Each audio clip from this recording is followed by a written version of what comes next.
वसन्तका आँखा लोलाउँदै गए। उसले सपनामा हो कि कल्पनामा आकाशबाट तात्तातो जेरी खसिरहेको देख्यो। जेरी उसको नजिक नजिक आउँदै गयो। उसले जेरी समात्न खोजे, तर जेरी त भ्यागुता चाहिँ उफ्रिन पो थाल्यो। भ्यागुता चाहिँ उफ्रिएर पर पुगेको जेरी फेरि उसको आँखामा ठोकिन उफ्रियो। वसन्तले झ्वाट्ट आँखा खोल्यो। जेरी जस्तो बटारिएको प्रकाशको धार उसको निधारमा ठोकिरहेको थियो। उसलाई हाँसियो आउला जस्तो भयो। आएन। उसले निहालेर हेऱ्यो। आँखा अघि 6वटा बुट थिए। उसले गरुङ्ग आवाज सुन्यो। बल्ल फेला परे जाँठाहरू।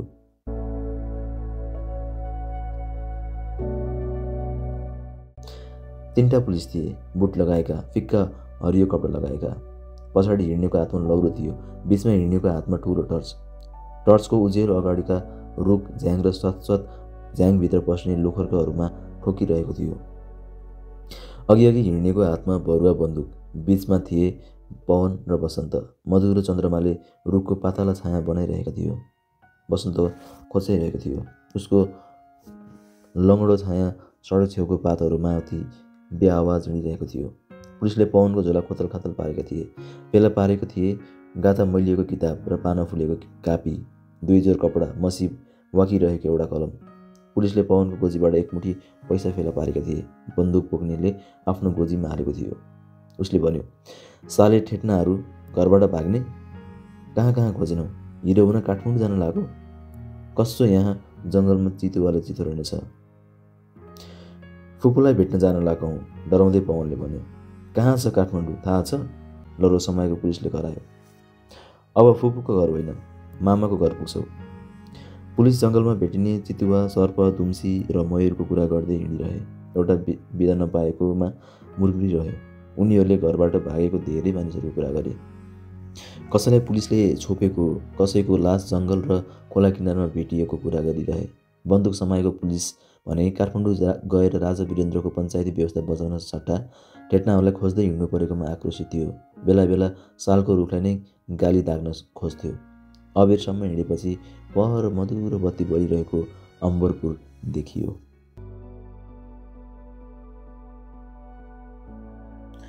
पुलिस चौकीमा लालटिन बलिरहेको थियो। काँडेतालले घेरिएको चौकीभित्रबाट होहल्ला बाहिर आइरहेको थियो।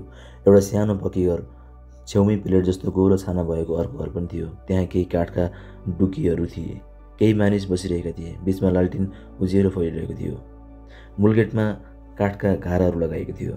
गेटमा बन्दुक बोकेर पुलिस उभिरहेका थियो। उसले आफूतिर आइरहेको पुलिसलाई सोध्यो, ठेट्नाहरू भेट्यौ? एउटाले भन्यो, जङ्गलमा लुकेर बसेका थिए। कस्ता सुरा रहेछन्? पुलिसले हाँस्दै गेट खोलिदियो। असै सापले कुरिरहनु भएको छ। गेटभित्र पस्ने बेला पवन अलिकति तर्सियो।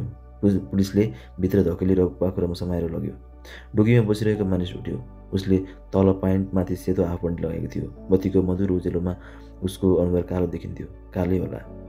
गर्दनमा झुन्डिएको सुनको सिक्री भने मजाले टल्किरहेको थियो। त्यो मानिस उभिने बित्तिकै सबै पुलिसले स्यालुट गरे। उसले मुन्टो हल्लायो। यिनै हुन्? उसले सोध्यो।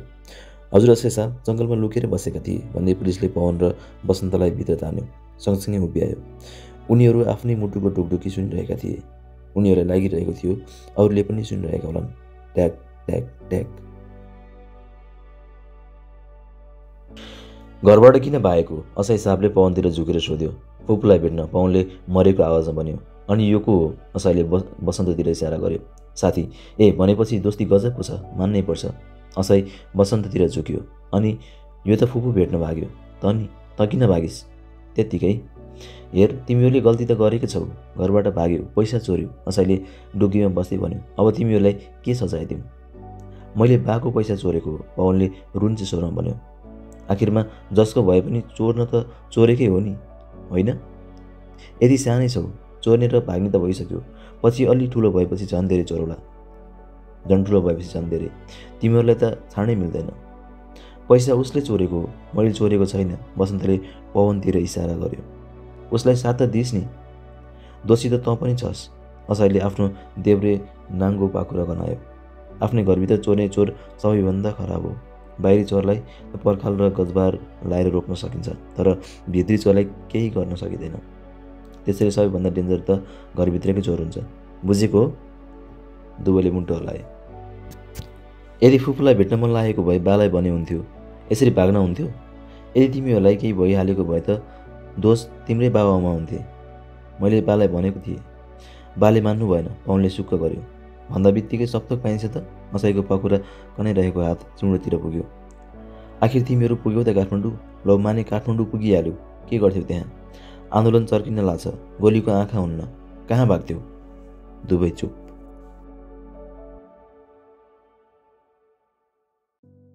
अघि दगुर्दै आएको पुलिस गेटभित्र बस्यो। उसको पछि पछि सर्वजित मास्टर साहब आइरहेका थिए। उनलाई देख्न साथ पवनको आँखाबाट आँसुका तात्ताता डल्ला गालातिर दगुर्न थाले। सर्वजित मास्टर साहबले पवनतिर यसो निहाली। असैले उनलाई गुनगुन गर्दै केही भन्यो। उनी पवन छेउ आए। उनको सास बढेको थियो। आँसु भरिएको आँखाले पवनले उनको बतासमा लहरिरहेको पात जस्तो हात देख्यो। हात उसको गालामा बजारियो। पवनलाई आफ्नो गाला अलि भित्र भाँचिएको जस्तो लाग्यो। उसले हृदयको गहिरो इनारभित्रबाट उत्तिएर बाहिर आएको धोत्रो आवाज सुन्यो। मुर्दार, के मैले तँलाई माया गरेको थिइनँ? उनले पवनलाई गम्लङ्ग अँगालो मारे।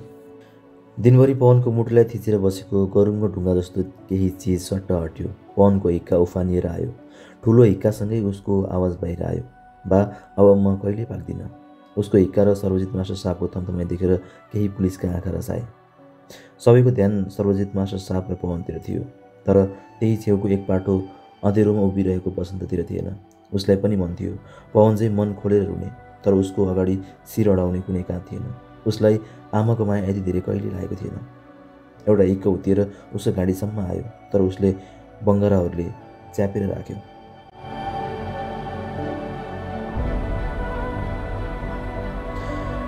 सर्वजित मास्टर साहबले होटेलमै लगेर खाना खुवाउने कुरा गरे। असै पनि सकेसम्म चाँडो जिम्मा लगाउन चाहन्थे। पुलिसले पैसाको बिटो सर्वजित मास्टर साहबको हातमा राखिदियो। जम्मा 600। बाँकी पैसा उसले हिँड्दा हिँड्दै गोजीभित्र हात लगेर अर्को गोजीमा पारिसकेको थियो। सर्वजित मास्टर साहबले पवनको झोला पुगिदिए र उसको पाखुरा समाउँदै चौकीको गेटतिर लगे। बसन्त पछि पछि हिँड्यो। यस्तो लाग्थ्यो ऊ घरबाट भागेकै थिएन। पुलिसले उसलाई खोजेकै थिएन र ऊ त्यहाँ छँदै थिएन।